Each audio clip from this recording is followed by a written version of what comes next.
First of all, thank you very much for inviting me for this conference. It's coming from a very, very small institution in Switzerland. It's actually great to be in a place where Jewish history is like a main field.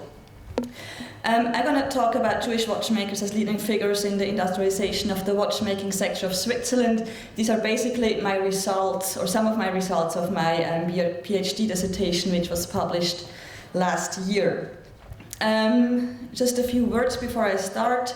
The first session this morning was really interesting to me, talking about this book of Professor Tock, when he said his main thing is to write against stereotypes. This is kind of the take I took as well in my dissertation.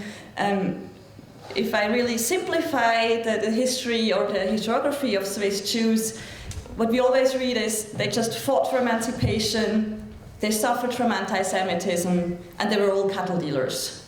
And this is not true, but it's still these discourses travel on and on and on in historiography.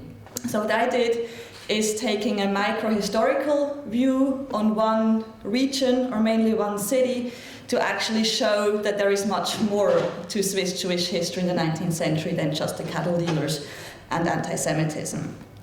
So I'm going to give you a very short overview over the Jewish history and migration in Switzerland, just as a background, and then really focus on the role of Jews in the watchmaking sector. And I'm going to finish with a third point, namely my main thesis, that the path of integration into the main society happened through the professional life. And then again, it's going the direction of the first session. I also claim that they didn't actually integrate into the main society of Switzerland, but they integrated in a subset of society, in the watchmaking society of this town. This is only true for the place I'm talking about, for sure. So Switzerland had a very strict policy concerning Jewish immigration. For a long time, Jews were only allowed to settle in Endingen and Lengnau, two small towns in the northern part of Switzerland. For sure, there have always been exceptions. We always have Jewish life in other parts of Switzerland as well. But we can say that it was very unsecure. They never knew how long they could stay and when they're going to be kicked out again. So the people I'm talking about are all coming from or 98% of them came from the Alsace, right at the Swiss border. It's also important to know that this region, northern part of Switzerland, Alsace, and southern part of Germany, all these Jews kind of shared a common culture. They were into marriages, they were trading with each other, so this is one culture. So after the French Revolution, during the French Revolution, a slow migration towards the watchmaking district of Switzerland started. This is the second circle. It's in the French-speaking part, again right at the border to France. Now we really have to wonder why they migrated there. If you look at La Chaux-de-Fonds, which is the city, the watchmaking city of Switzerland, before 1794, it was this little map you see up there. It was basically nothing. A century later, it looked quite different. So we really have to wonder why Jews even thought of migrating there. There was no such thing as a Jewish life there. There was no synagogues. There was really nothing. So the first ones came as cattle dealers. They just got there and 4 families settled down. We can't really know why that happened.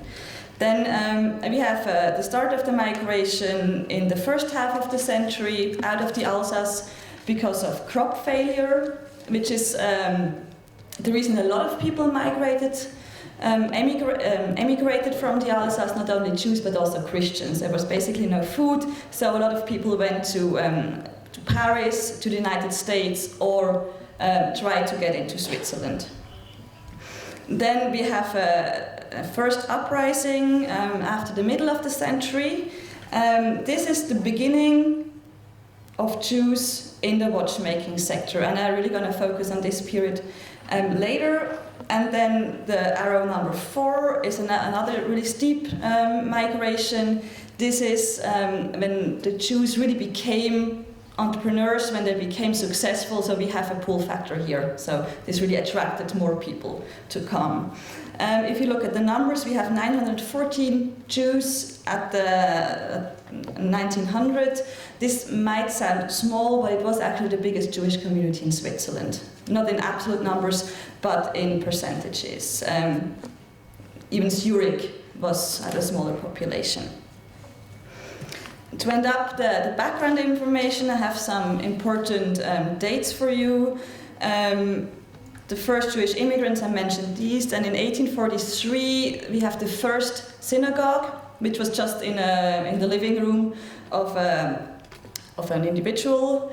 Then, quite interesting is in 1857, Jews got the freedom to settle in the canton of Neuchâtel, which is the canton La Chaux-de-Fonds is based in.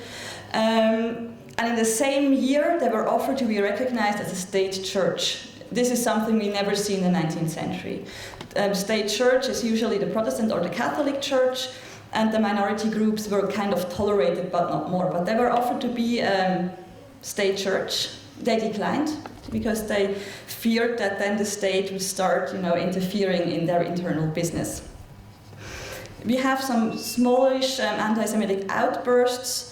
A second synagogue in 1863, and then 2 important dates for the history in Switzerland, with the partial revision of the federal constitution in 1866, Jews got the freedom of settlement and the freedom of trade, first step of emancipation, and in 74 the complete revision, which means freedom of religious. Then the process of emancipation was finished. So, talking about the role of Jews in the watchmaking sector, we have to look at the years 1850 to 1880. We have 2 brothers, Marc and Emanuel Dittesheim. They came to the watchmaking region in 1850. They came from Hegenheim, which is a little town at the border of Basel, and they wanted to migrate to La Chaux-de-Fonds, the watchmaking town, but they were not allowed. So what they did, they just settled in a small village next to La Chaux-de-Fonds. A lot of people did that. They were not allowed to settle in the town, so they settled around and just commuted in and out every day. This is a half-hour walk. So these 2 brothers, the Dittesheim brothers, we have sources which named them founders of a shop and a workshop. So this is the first time that we have Jews actually producing watches in the middle of the century. This is a big change. Already the first generation of Jewish traders somehow traded parts of watches or watches, but they had changing merchandise, they were mobile, and they were middlemen. So with this new generation, these Dittesheim brothers and others, they actually started specializing in watch trading. They had their own shops, they were no longer mobile, and they started the production of watches. A short side note to how this business of watchmaking was going on in the 19th century. It was a very open system. It started actually in Geneva. Geneva had very, very strong guilds. We heard about guilds just before. So this meant that only male and trained citizens, Christian citizens, were allowed to produce watches. This makes the business extremely expensive. So they started to hire people from the countryside to produce little parts. And by having people producing outside of the city, knowledge traveled, tools traveled, and so it actually ended up in La Chaux-de-Fonds. People started there as well to produce small parts of watches. They started also copying Genevan models, French models, and English models. But very quickly, watchmakers there started their own research. They started to make their own watches and no longer being dependent on Geneva. So this is how the watchmaking got into this region. And then what they copied was the system, the business model of watchmaking. We call this établissage. This means we have a trained watchmaker in the center called établisseur, and then he hires people to produce little pieces. He has different salesmen, but he's really the center of the system. This is an extremely open system, and this is how, I guess, Jews became watch producers. They started as dealers, then they started to produce little pieces, and they slowly moved into the center of the system, which means they became actually watchmakers. So this still doesn't explain why Jewish entrepreneurs became as successful as they were.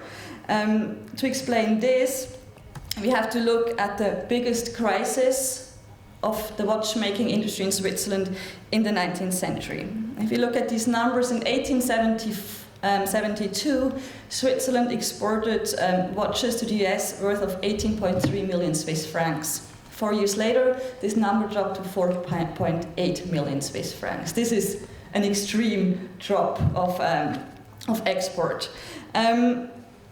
The problem was that not only Switzerland produced watches, but also other countries, and the US were one of these. Other than in Switzerland, watches in the US were not produced were not handmade, but they actually industrialized this business. They had factories, which makes the production extremely cheaper and also makes the product cheaper. Switzerland could no longer export their expensive watches. Now, in La Chaux-de-Fonds, the watchmaking district, the watchmaker had this very romantic image of watchmaking, which means the watchmaker sits at home or in his little office and puts together the watches. And they also thought that only handmade watches are good watches. Unfortunately, this was not true. So, but instead of actually adopting new modes of production, they closed up and they just refused doing that. They thought this is a fashion, this will go over, our watches will prove to be the better ones. Didn't happen. So the interesting thing is that Jewish watchmakers, because they have been in the business for not such a long time, they didn't have these idealized romantic pictures of watchmaking. They actually adopted this new style, this industrialized mode of production, and not only made themselves like a good fortune, but also saved the watchmaking industry of Switzerland. This is quite important. Watches still are some sort of a piece of Swiss identity, and then I lectured also in Switzerland, like but it was Jewish watchmakers saving your industry. This is something people didn't know so far. So this is actually the role of Jews in the watchmaking sector. So the big crisis was the starting point of Jewish watchmaking. By the end of the century, we have 20 factories in La Chaux-de-Fonds. 17 of these were owned by Jewish family. And now when I say owned, I don't only mean that they just bought factories or built them up and had other people working for them. No, they also actually became leading figures in watchmaking themselves. They were not just factory owners or entrepreneurs, they were actually watchmakers. So I come to my third point, the path of integration through the professional life. This is just one of the most important Jewish watchmaking families in La Chaux-de-Fonds, the family Dittesheim. When you look at them, this is a bourgeois family. This is a bourgeois picture. So by becoming important watchmakers and factory owners, they actually became the economic elite. La Chaux-de-Fonds is a watchmaking town. More than 50% of the population was in this business. So being successful in the most important industry of the town actually makes you automatically becoming part of the elite. We have different markers why why they are the elite. One of them is I have the tax files. This is, just income. This is one important marker, but also the area of residency. When we look at the map of Le Chaux-de-Fonds, and I looked at phone books and other documents that actually tell me where the people lived. We have a high amount of Jewish family in the bourgeois sector of the city, and also in the commercial center. So this is one marker. Another marker is also the number of house staff. I counted housemaids, cooks, gardeners, and so on, which also is an important marker to see in which social class people belong to. Then, if you look at the educational system, watchmakers' sons were trained in the best watchmaking schools. Jewish watchmakers were board members of these schools. They were founders of theaters, reading club, sports clubs, museum, and so on. And now this is also important, they weren't founder of Jewish theaters or Jewish reading clubs. No, they were founders of reading clubs of the bourgeois elite. So there was no segregation in professional life and not in the private life. The only thing that it didn't integrate was marriage. So there was still there were hardly any intermarriages between Christians and Jews. Jewish watchmakers also represented Switzerland abroad. They won extremely important prizes in watchmaking, and this is just one example of one of these prizes.